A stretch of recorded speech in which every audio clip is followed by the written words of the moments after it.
Karel de Raet and Grietken his wife, Hansken, int Sheik Willem de Schneider, with Christiantken his wife, A.D. 1568. On the 3rd of May, 1568, some brethren were assembled at Tilligem, near Bruges, in Flanders, to hear the word of God preached, when they were unexpectedly set upon by some who had come out to get maypoles, and 5 of them were apprehended, namely Karel de Raet, a shepherd born at Wingen, Hansken, int Schreek, called Hansken Koordedrager, from the Sheik at Kortrijk, Willem de Schneider of Hoornschutte, and 2 others who, since they did not valiantly adhere to the truth, are not worthy to have their names recorded here. The wife of Karel de Raet and that of Willem de Schneider were not apprehended with them, nor had Karel's wife as yet united with the church, but was ready for it. Thus it happened, when these men had been apprehended, that Martin Lem, a burgomaster of Bruges, went out about 12 o'clock in the night, with the watchman, and first apprehended Christiantken, Willem Schneider's wife. And when a watchman was desirous of turning Martin Lem off of the house where Grietken,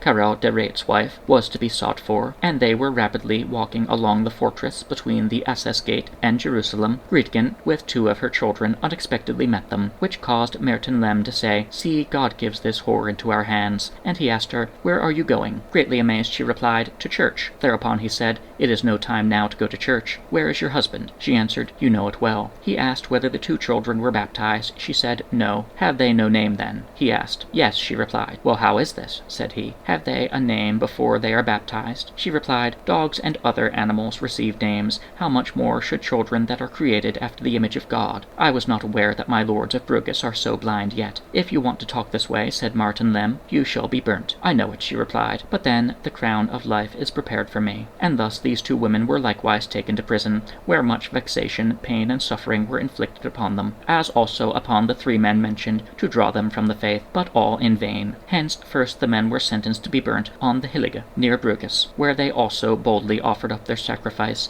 and a few days later also the 2 women, because they steadfastly adhered to God and his truth, were sentenced and burnt in the castle in Bruges. And they now wait together for the coming of him that shall come to avenge all their sufferings.